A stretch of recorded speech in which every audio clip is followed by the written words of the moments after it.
வணக்கம். Welcome back to my channel. இன்றைக்கி பார்த்திங்கன்னா லஞ்ச் பாக்ஸ் ரெசிபி தான் அகெயின். ஆக்சுவலாக இது வந்து ஒரு லஞ்ச் ரெசிபி. இன்றைக்கி எங்களுக்கும் சேர்த்தா மாதிரியான ஒரு லஞ்ச் தான். கீரை சாம்பார், அதுக்கப்புறம் வந்து வாழைக்காய் வறுவல். ரொம்ப சிம்பிளாக குயிக்காக பண்ணக்கூடிய 2 ரெசிபீஸ் தான். இது 2மே மார்னிங் பண்ணுறதுக்கு ரொம்ப கம்ஃபர்டபுளாக இருக்கும். கீரை மட்டும் நீங்கள் முன்னாலே வாங்கி க்ளீன் பண்ணி ஃப்ரிட்ஜில் எடுத்து வச்சிடணும். வாஷ் பண்ண வேண்டாம், நம்ம ஆஞ்சி ஃப்ரிட்ஜில் எடுத்து வச்சாலே போதும். மார்னிங் எடுத்து வாஷ் பண்ணிவிட்டு இந்த மாதிரி நறுக்கிக்கிறேன். நான் வந்து பசலைக்கீரை தான் எடுத்திருக்கேன். அது நம்ம க்ளீன் பண்ணுறதுக்கும் ரொம்ப ஈஸி, கட் பண்ணுறதுக்கும் ரொம்ப ஈஸி. ஸோ வந்து கீரை இந்த மாதிரி நறுக்கி வச்சுருக்கேன். காலையில் எழுந்திரிச்சு பருப்பு ஊற போட்டுட்டேன். ஊற போட்டால் பருப்பு சீக்கிரம் வெந்துடும் 2 விசிலில். காயெல்லாம் கூட சேர்ந்து வேகிறதுக்கு பருப்பு ஊற போட்டு அதுக்கப்புறம் நம்ம வேக வைக்கிறது பெட்டர். நான் பருப்பு ஊற போட்டிருக்கேன். அதுலேயே வந்து நம்ம கீரை நறுக்கியிருக்கோம் இல்லையா, அந்த கீரையும் போட்டுட்டு அதுக்கப்புறம் ஒரு 2 பல் பூண்டு, ஒரு 2 பச்சை மிளகா, அதுக்கப்புறம் ஒரு வெங்காயம், பெரிய சைஸ் வெங்காயம் நறுக்கியிருக்கிறேன். அது கூடவே 2 பெரிய சைஸ் தக்காளி, அதுவும் நறுக்கியிருக்கேன். தக்காளி கொஞ்சம் கூட இருந்தால் நல்லாயிருக்கும் கீரை சாம்பாருக்கு. எல்லாத்தையுமே ஒன்றா குக்கரில் போட்டு இது கூட கொஞ்சோண்டு மஞ்சத்தூள், அதுக்கப்புறம் நம்ம சாம்பார் பொடி, ரெகுலராக யூஸ் பண்ணுற சாம்பார் தூள் வந்து ஒரு 2 டீஸ்பூன், இல்லை உங்கள் காரத்துக்கு தகுந்த மாதிரி போட்டுக்கோங்க. அவ்வளோதான். நம்ம ஏன்னா ஆல்ரெடி பச்சை மிளகாவும் போட்டிருக்கோம். நான் ஒரு 2 பச்சை மிளகா போட்டிருக்கேன். அதுக்கேற்ற மாதிரிங்கிறதால நான் ஒரு 2 டீஸ்பூன் மாதிரி சாம்பார் தூள் ஆட் பண்ணியிருக்கேன். ஸோ இதெல்லாம் ஆட் பண்ணிவிட்டு ஒன்றாவே குக்கரில் ஆட் பண்ணிவிட்டு கொஞ்சமாக தண்ணி, அதாவது ரொம்ப நிறைய தண்ணி விட்டுறாதீங்க. இதெல்லாம் வெந்ததுக்கப்புறம் கம்மியாக தான் ஆகும். ஸோ அந்த பருப்புக்கு ஏற்ற அளவுக்கு கொஞ்சமாக தண்ணி ஊற்றினாலே போதும். தண்ணி ஊற்றி நீங்கள் ப்ரெஷர் குக்கர் நார்மலாக நீங்கள் எப்படி விசில் வைக்கிறீங்களோ அது மாதிரி வைக்கலாம். நான் ஒரு 2 விசில் வச்சாலே போதும். பருப்பு ஊறி இருந்தால் காயும் அந்த கீரையும் பருப்பும் சேர்ந்து வேகிறதுக்கு 2 விசில் போதும். இப்போ வந்து நான் வாழைக்காய் நறுக்கி தண்ணியில் போட்டு வச்சுருக்கேன், அதை வறுத்துக்கலாம். ஒரு கடாயில் ஆயில், அதுக்கப்புறம் எண்ணெய் சூடானதும் கடுகு, உளுத்தம்பருப்பு, கொஞ்சமாக பெருங்காயம். நீங்கள் இந்த ஸ்டேஜ்லேயே வந்து 2 பல் பூண்டு தட்டி போட்டுக்கோங்க. நான் ஆக்சுவலி மறந்துட்டேன், பட் நான் லாஸ்ட்டாக ஆட் பண்ணி ஃப்ரை பண்ணிட்டேன். நீங்கள் இந்த ஸ்டேஜ்லேயே வந்து பூண்டு 2 பல் தட்டி போட்டுக்கோங்க. அப்புறம் கருவேப்பிலை, அப்புறம் நான் நறுக்கி வச்சுருக்க வாழைக்காய், வேக வச்சுலாம் வைக்கல, ஜஸ்ட் நறுக்கி தண்ணியில் போட்டு வச்சுருந்தேன். அது பொடியாக குட்டி குட்டியாக நறுக்கியிருந்தால் அது சீக்கிரமாக தானாகவே வெந்துடும் நம்ம ஃப்ரை பண்ணும் போதே. ஸோ அது வாழைக்காய் ஆட் பண்ணி ஒரு 5 நிமிஷம் ஆகட்டும். வாழைக்காய் ஆட் பண்ணி ஒரு 5 நிமிஷம் ஆகட்டும். உப்பு சேர்த்து லேசாக பிரட்டி விட்டுட்டு சிம்மில் வச்சு மூடி போட்டு விட்டுருங்க. ஒரு வாழைக்காய் வந்து ஒரு பாதி குக் ஆனதுக்கப்புறமா நம்ம வந்து வரமிளகாய் தூள், அதெல்லாம் மசாலா பவுடர்லாம் நம்ம ஆட் பண்ணிக்கலாம். ஸோ ஃபஸ்ட்டு உப்பு மட்டும் ஆட் பண்ணி பிரட்டிட்டு சிம்மில் வச்சு மூடி போட்டு விட்டுருங்க. அது தண்ணி விடும், அதுலேயே வந்து அது வெந்துடும். வாழைக்காய் சட்டுன்னு வெந்துடும். ப்ளஸ் கொஞ்சம் பொடியாக கட் பண்ணிக்கிட்டிங்கன்னா சீக்கிரம் வெந்துடும். நல்லாயிருக்கும் சாம்பார் சாதத்துக்கு. இப்போ பார்த்திங்கன்னா நம்ம குக்கரில் எல்லாம் போட்டோமா, அது எல்லாமே வெந்துடும், நல்லாவே வெந்துடும். ஆனால் உப்பு மட்டும் சேர்க்கல. சம்டைம்ஸ் உப்பு சேர்த்தா பருப்பு ஒரு மாதிரி நெரிச்சிட்ருக்க மாதிரி எனக்கு ஃபீலிங், அதனால் நான் உப்பு சேர்க்க மாட்டேன். உப்பு மட்டும் நம்ம நல்லா மசிச்சுலாம் விட்டுட்டு அதுக்கப்புறமா சாம்பாரில் உப்பு சேர்த்துக்கலாம். அது ஒரு கொதி வரட்டும். குக்கர் ஓப்பன் பண்ணி ஒரு கொதி வர விட்டுடுங்க.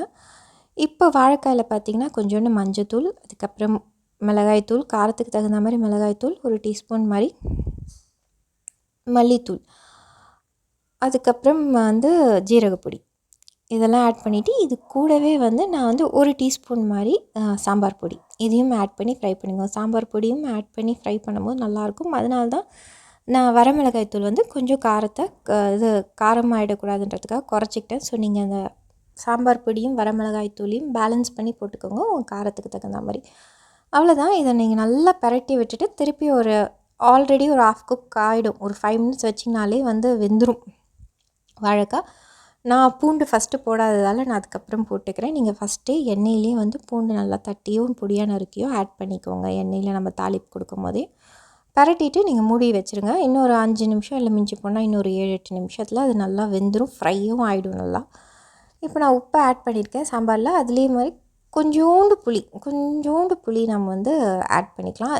இது வந்து சில பேர் கீரை சாம்பாரில் புளியே ஆட் பண்ணாமல் கூட செய்வாங்க, அதுவும் நல்லா தான் இருக்கும்.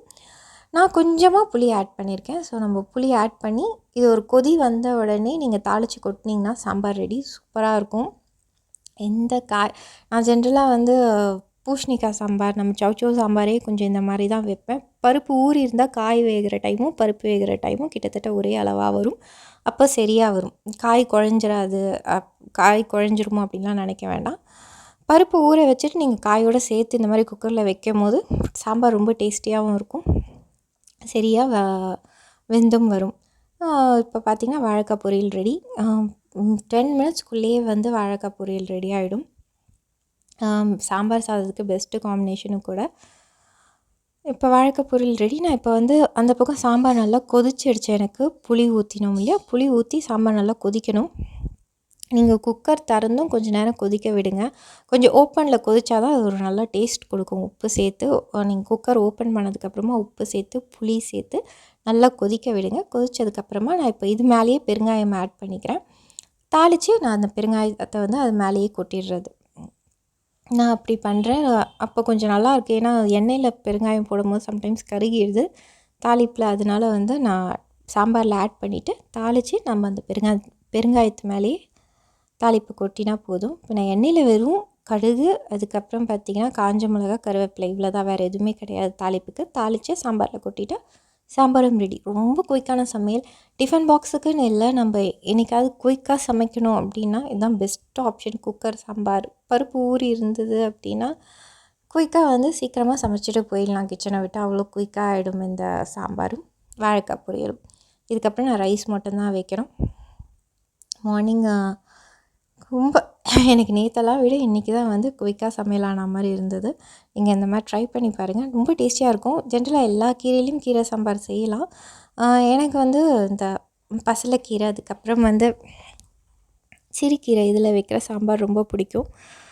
அதுக்கப்புறம் பாலக்கீரையிலும் வைக்கலாம். நீங்கள் பாலக்கெலாம் வாங்கினா நம்ம ஆஞ்சி வைக்கிறது ரொம்ப ஈஸி. அதனால பாலக்கீரையிலையும் பண்ணுவேன் சம்டைம்ஸ்.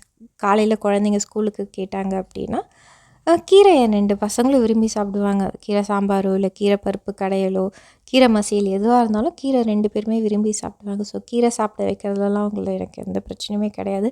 பெரியவ கேட்டாங்கிறதுக்கு தான் ஆக்சுவலாக கீரையே வாங்கினேன் நேற்று. அதனால் காலையிலேயே சேர்த்து பண்ணிட்டோம்னா நாங்களும் அதே சாப்பிட்டுப்போம், அவளுக்கும் கேட்டாலேன்னு இருக்கோம். மார்னிங் பார்த்திங்கன்னா பிரேக்ஃபாஸ்ட்டுக்கு வந்து ப்ரெட் அண்ட் சீஸ் தான், வேறு எதுவுமே கிடையாது. சீஸ் டோஸ்ட் போட்டு கொடுத்தேன். அவ்வளோதான் இன்றைக்கி வீடியோ. அண்ட் இந்த ரெசிபீஸ் உங்களுக்கு பிடிச்சிருந்தா சப்ஸ்கிரைப் பண்ணி சப்போர்ட் பண்ணுங்கள். இன்றைக்கி ஃபைனலி லஞ்ச் பாக்ஸ்க்கு என்னன்னு பார்க்கலாம்.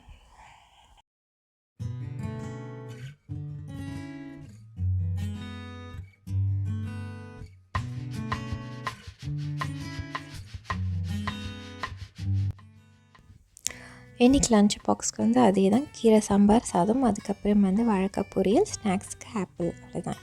தேங்க்யூ ஃபார் வாட்சிங்.